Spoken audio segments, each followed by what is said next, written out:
of beautifully rustic, endearing, almost lovable men, Faqir Abdul Ghafoor, Hussain Bakhsh Khadim, and Faqir Yar Muhammad.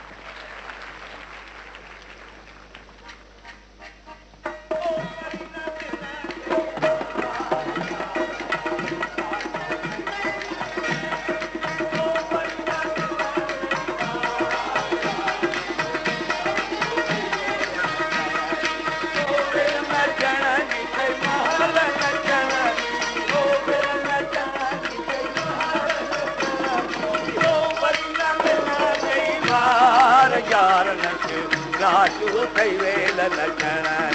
ओ वरी न मिलंदे वार यार नच राजू कई वेल नचण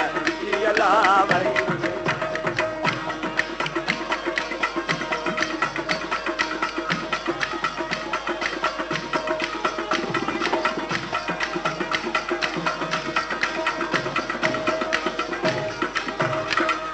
हर के वेल हो बजल चूला कंजरू मंज कबार हर के वेल हो बजल चूला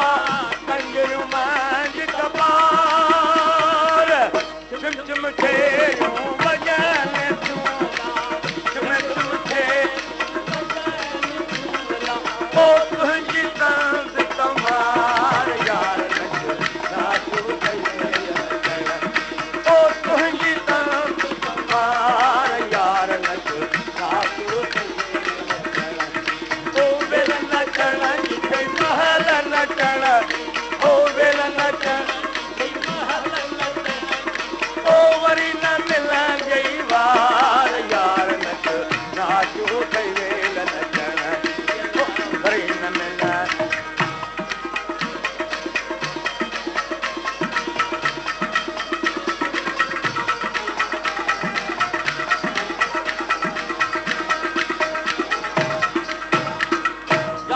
काढ़े ओ जान तेरा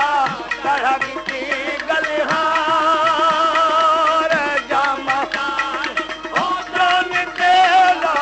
तरह की गलिहार तेरी देश फिक्र मंझाओ तेरी देश फिक्र मंझाओ ओ चौधार यार राजू धार यार नच राजू कई वेल नचण ओ वेल नचण कई महल नचण वेल नचण ओ वरी न मिलंदे वार यार नच राजू कई वेल नचण जे अला वरी न मिलंदे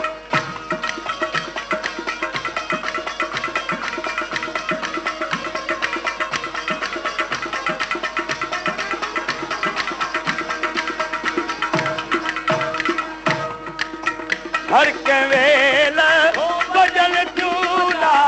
कंजरू मंज कबार हर के हो बजल चूला कंजरू मंज कबार चम चम के बजल क्यों चम चम के बजल क्यों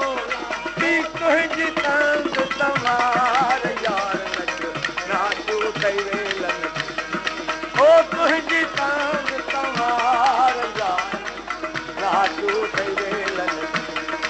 ओ वेल नचण जी कई महल नचण कंजर नचण महल नचण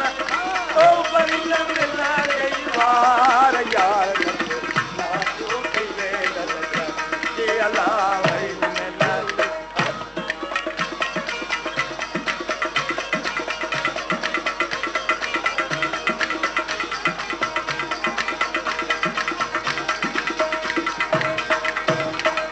चवे उमेद अली नचणिया जायो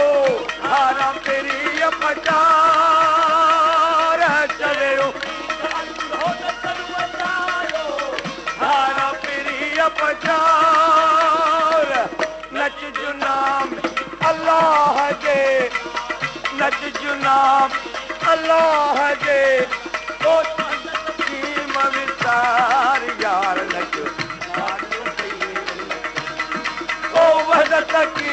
विसार यार नच नाचो कई वेलन ओ वेलन नचण जी